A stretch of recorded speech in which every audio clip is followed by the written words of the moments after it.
Hey guys, this is part 2 of the history of Crash Bandicoot. If you haven't seen part 1 yet, I'll leave a link in the description. With that aside, let's begin. So Crash Team Racing was completed, and it did amazing, but now Naughty Dog is faced with a huge annoying problem, and it looks something like this. Let me break it down for you. Initially, Naughty Dog signed a deal to create 3 games with Universal. However, Sony took a look at Crash and fell in love with it. They went on to negotiate a deal with Universal to publish the games. Naughty Dog didn't have a clue that something like this would happen when they signed their contract with Universal. But since it did, Naughty Dog's share of the profit shrunk down to only part of Universal's cut. This wasn't fair at all because Universal had very little expenses now that Sony was doing all of the marketing and distribution, but yet still getting a large portion of the revenue. Only one person from Universal contributed a lot to Crash, and that was Mark Cerny, but even he eventually left the company and ended up working for Naughty Dog independently. Naughty Dog was essentially getting paid a lot less for the same amount of work ever since Sony entered the picture. After the completion of Crash Team Racing, Naughty Dog had no choice but to let go of Crash and free themselves from the chains that Universal had on them. Naughty Dog went on to create a new IP called Jak and Daxter. Quoting from Jason Rubin, the co-founder of Naughty Dog, in an interview, he says, Jak and Daxter was not an attempt to repeat the success of Crash so much as move forward on the Naughty Dog dream. Jason also expresses his thoughts on the Crash Bandicoot aftermath. Quoting from him, "It is sad that Naughty Dog had to leave Crash, and that Crash went on to be in so many average titles. I'm being kind." A bit harsh, but at least he was honest. Well, now that Naughty Dog had parted ways with Crash Bandicoot, let's skip ahead to November of 2000, where the next Crash game fell into the hands of Eurocom. With the popular trending party board game concept at the time, namely the Mario Party series, Eurocom hopped on the bandwagon and created Crash Bash. The story this time revolves around Aku Aku and Uka Uka trying to settle an argument on whether good or evil prevails. Unable to do a head-to-head battle because of a higher power known as the Ancients, they decided to recruit characters in the Crash universe to battle each other in a series of mini-games. May the best player win. The design is similar to past titles featuring warp rooms with a set of levels and bosses. In the beginning, you're introduced to a few types of mini-games which include throwing crates, four-way pong, King of the Hill, and more. What was that? Polar? Most of the mini-games are pretty fun, but the real problem is the constant repetition. The same few types of mini-games are recycled with only small changes. Worst of all is the fact that in adventure mode, you have to win each level 3 times before you're able to obtain a trophy, which is required to progress. This can get boring fast. From my own experience, I feel the tank and racing mini-games have stiff and awkward controls, which made the 3 wins a lot more grueling to go through. On a brighter note, if you're just sitting down with a bunch of friends playing the versus mode and not trying to obtain crystals and gems, then the gameplay in Crash Bash can be enjoyable. Crash wins. Now let us skip ahead to September of 2000, where Universal Interactive Studios and Konami decided to form a partnership for the development and publishing of the next Crash Bandicoot game. Because the publishing is now in the hands of Konami, this Crash game will also branch out to multiple consoles which include the PS2, Xbox, and GameCube. This changed the view of the Crash Bandicoot series since many fans at the time had the perception that Crash was Sony's mascot. But in reality, Universal always had the rights to the franchise. This Crash title was intended to be a free roaming game, but Mark Cerny split ways with Universal Interactive Studios. Traveler's Tales ended up being contracted to develop the game starting from scratch, and having a reduced timeline of only 12 months to complete it. The game was finally released in November of 2001 on the PS2 and was called Crash Bandicoot, the Wrath of Cortex. The other console versions were released roughly 1 year later. The story begins in a space station where Uka Uka expresses his disgust with the villains and their past failures of evil doing.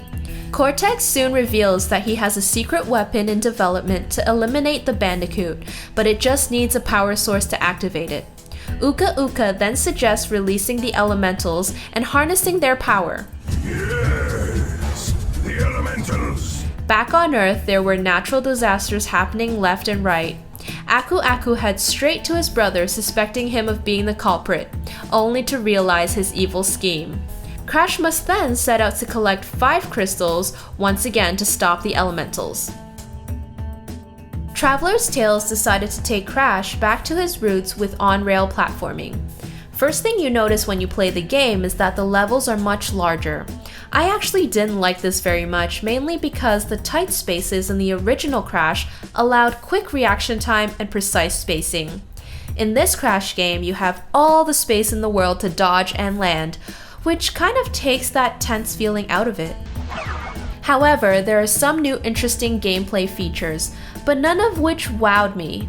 Nonetheless, the overall platforming is still very solid. Oh yeah, if you're used to quick loading times on the PS2, you may have a problem.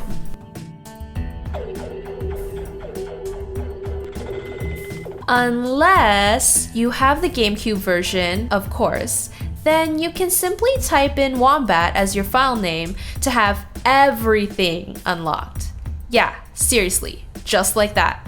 Now let's take a step back to December of 2000, where Vicarious Visions showed off some of their technology to Universal on the Game Boy Advance. Impressed with it, Universal asked Vicarious Visions to submit a concept and also a prototype for Crash Bandicoot. Not long after, a deal was made with Vicarious Visions to develop Crash Bandicoot: The Huge Adventure on the Game Boy Advance, and later released in February of 2002. The story starts off with Uka Uka once again questioning Cortex's constant failures. We soon discover that Cortex has built a planetary minimizer which he uses to shrink the Earth down to the size of a grapefruit. Aku Aku then asks Crash to collect crystals once again to stop Cortex. Okay, the plot is clearly not very strong. Kind of uninspired if you ask me. Anyhow, the gameplay resembled the side-scrolling Crash levels on the PS1, with the exception of a few jetpack levels.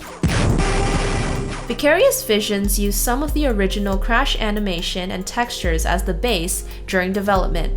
The layout is also the same. Beat 5 levels and a boss fight. This game does a good job imitating the classic Crash games considering it was developed on a handheld device. The controls were responsive and the graphics were good. In January of 2003, a sequel was released called Crash Bandicoot 2: N-Tranced, which was also developed by Vicarious Visions. After Cortex's failure, Uka Uka recruits Entropy to come up with the next plan for Universal domination.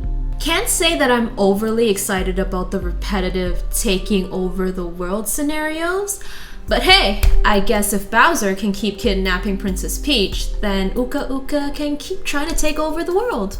Entropy concludes that Crash and his pals can't be stopped, and the only way to win was to bring them to the dark side. Entropy manages to capture Coco, Crunch, and Fake Crash. Alright, I think I've been holding off on talking about this character, Fake Crash, but since this is his first major appearance, let me tell you a little bit more about him. One day, Naughty Dog discovered a cheap Crash stuffed animal from Japan that had thick eyebrows and big teeth. They named it Trash Bandicoot, and decided to put him in Crash Warped as an Easter egg, and also renaming him Fake Crash. He makes recurring appearances throughout the series, becoming increasingly more prominent. Anyways, back to N-Tranced. After successfully capturing the Bandicoots, Entropy recruits N-Tranced, a master of hypnosis, to control the minds of Coco, Crunch, and Fake Crash. The gameplay in N-Tranced is an improvement from its predecessor. Vicarious Visions expanded what was already in the Huge Adventure, featuring more levels and introducing more gameplay mechanics. Personally, I like some of the new power crates as they give the gameplay a nice change in pace. However, I still can't get over the awkward controls in some of the third-person view levels. Moving ahead, in 2002, Vicarious Visions hires Charles Zambilas and Joe Pearson to begin designing the characters and the environments of the next Crash installment. The game was codenamed Crash Team Racing 2. Now, Universal realized the FMVs were blooming at the time, hence they decided to hire Red Eye Studios to create these sequences for Crash Team Racing 2. The artists were given a very tight timeline to finish the FMVs compared to actual movie makers due to the quick and high demand of video games. But all the hard work paid off. The FMVs turned out beautiful and all the character models looked great. Upon release, the game was renamed Crash Nitro and landed on the PS2, Xbox, GameCube, GBA, and the Engage. The story starts off with Cortex and his gang beginning on a new plan for world domination, while Crash and his crew are just chilling, oblivious to anything evil until it actually happens, as usual. Both groups are then abducted by the galactic alien Emperor Velo the 27th, whom then forces the two groups to race for the fate of the Earth. Do you accept my challenge? Crash Nitro Kart is basically an expansion pack for Crash Team Racing. They stuck with the original formula very closely, which isn't a bad thing. I mean, why fix something that isn't broken? You can still do sliding boost, hang time boost, and mini hops. The most notable improvements are graphics and a more fleshed out story and cast of characters. However, I've just been talking about the console versions. The handheld versions, on the other hand, are watered down due to the lack of hardware power. Nonetheless, it's still enjoyable for a game on the go. Fake Crash is actually an unlockable racer through an Easter egg in the GBA version of Crash Nitro Kart. Alright, this wraps up part 2 of the history of Crash Bandicoot. Initially, I was hoping I would be able to cover the rest of the Crash series in part 2, but there's a total of 17 Crash games made and I want this to be a complete retrospective, so this warrants for one final part. I'll leave the link over here for part 3, and I'll see you there.